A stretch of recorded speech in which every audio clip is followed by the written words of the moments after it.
Guess not all of Vesemir's teachings have receded into oblivion.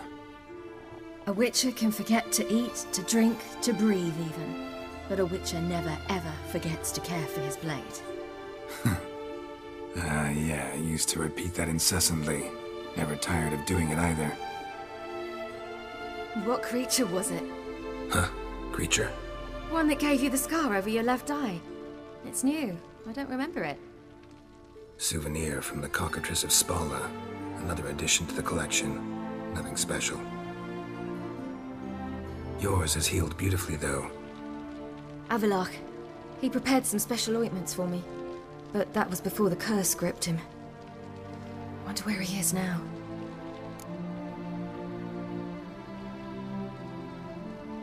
We lifted the curse. He's at Kaer Morhen, waiting for you. Are you serious? You must be. You'd not jest about something like that. A nice thing to wake up to. You trust him? Avallac'h? He's not let me down to date. Not once. Why exactly is Avallac'h helping you? Sages have never been fond of humans. He doesn't do it for me. It's about my power. As if it could ever be about anything else. Avallac'h tried to teach me how to control my ability. He was also making sure I didn't fall into Eredin's hands.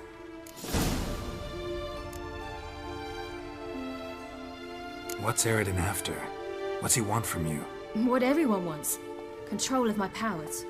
His homeworld faces annihilation. Eredin's decided to invade ours. Brilliant, wouldn't you say? Can't achieve much on his own, so he needs to bring an army. Except his navigators can't possibly move him and thousands of NL between planes. Their abilities won't allow it. Whereas yours will. Exactly. And if I die in the process, well, that's a necessary sacrifice. How do you ever start traveling with Avallac'h?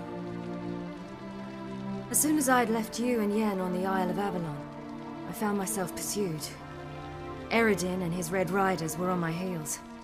I fled through many worlds, many times. They came very close to catching me once. It was then that Avallac'h appeared, out of nowhere. He found a portal, and took us to a world where Eredin couldn't find us for, oh, perhaps half a year.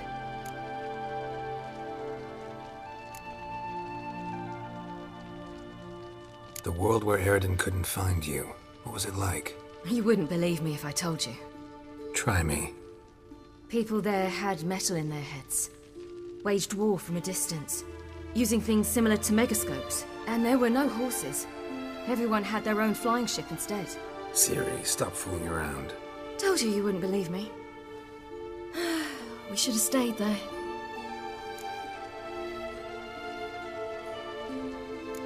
So why'd you return? I thought the hunt had lost my scent for good. I thought I was safe. Besides, I wanted to find you. You and Yennefer. You were looking for us. We were looking for you. Times I thought you were just a step away. Other times, felt like I was going around in circles. I'm not surprised. There were times I fled pell-mell headfirst and forward.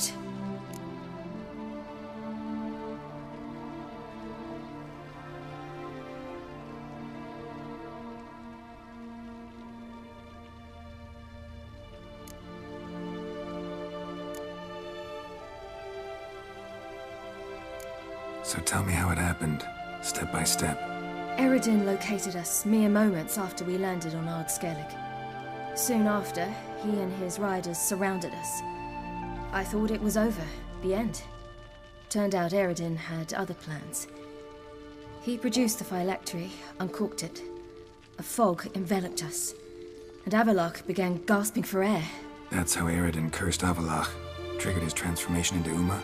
Yes. He didn't wish to kill him. Humiliation, that's what he was after. But Avallac'h refused to succumb without a fight. He cast a spell that wrought havoc in the hunt's ranks. And in a full half of a forest on Ard Skellig.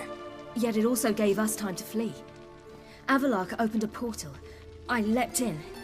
He was supposed to follow right behind me, but something went awry.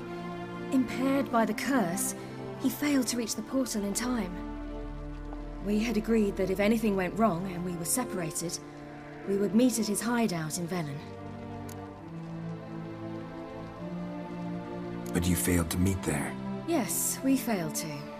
Once through the portal, instead of at Avalok's hideout, I landed right in the middle of Crookback Bog. I barely escaped the crones. And then there was the Baron. You know, he took me hunting. I killed a wild boar with my sword. I heard. A coincidence, really. I had no desire to hunt that day, but it felt wrong to refuse. I'd taken nothing remotely resembling a hunting weapon. I simply hadn't intended to hunt. I was wandering through the forest, breathing deep the air. And then I heard a strange sound. Unsettling. Boar attacked you? Mm-hmm. Big as a bison, and lumbering straight at me. And all I had was my sword. I had to manage. Did just fine, judging by how the Baron's men remember it. Simple soldiers, the whole lot. But we got along splendidly. A shame I had to leave. Flee. But I didn't want to bring the wild hunt down on them. Apart from which, I knew by then the curse was progressing. So instead of looking for Avalok, I decided to find you and Yen.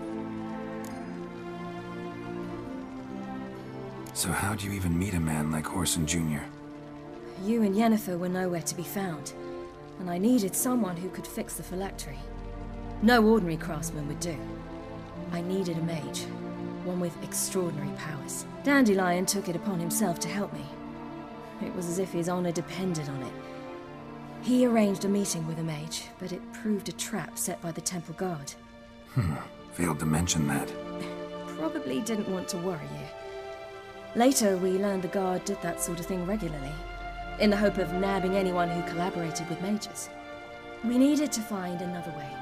That was clear. Then Dandelion said he knew a man who owned a piece of Novigrad, as he put it, could do more than others.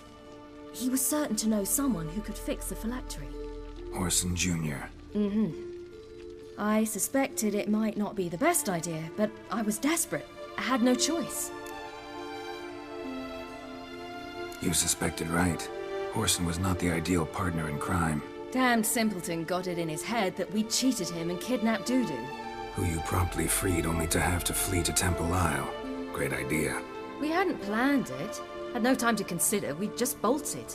I didn't even realize the guardsmen were driving me into a trap.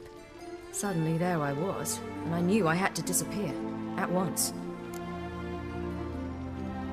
And that's when you landed back in Skellige. The shore of Hindisfjall. The first pleasant place that came to mind.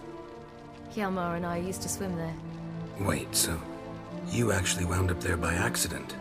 I thought you and Avalok had arranged something. No, he simply sensed me use my power. Just as Eredin can sense where I am, where I travel. In fact, Eredin arrived soon after I did, his riders in tow. Once again, things happened quickly. Lofoten, the hunt's attack, my flight. And then, dreams. Just dreams.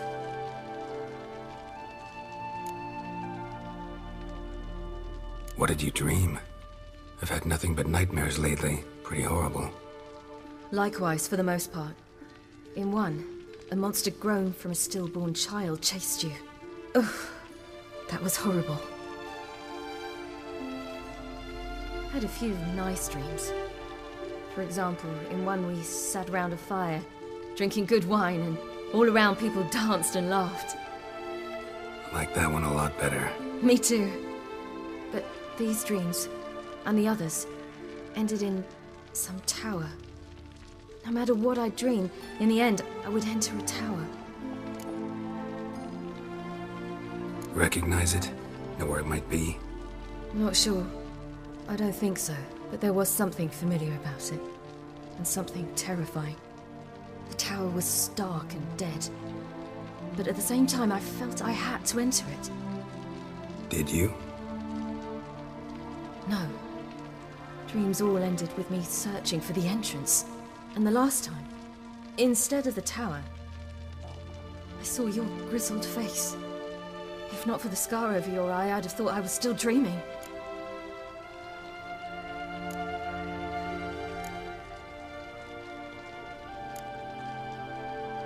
I was afraid you were dead. Found some dwarves here. Said they'd try to wake you, but you were cold as ice and you weren't breathing. And yet you came in. Who listens to dwarves these days? Speaking of which, they're probably getting antsy. We should go. Got a boat on the beach. Once we land, we'll head for Kaer Morhen. On horseback. Right. Conventional means of travel. They're just better. Though a portal would be quicker. And draw Eredin to us immediately. Rather not risk it. Besides, I hate portals.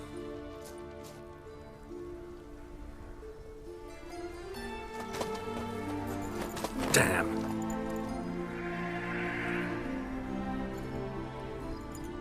Listen, we gotta think of a way to...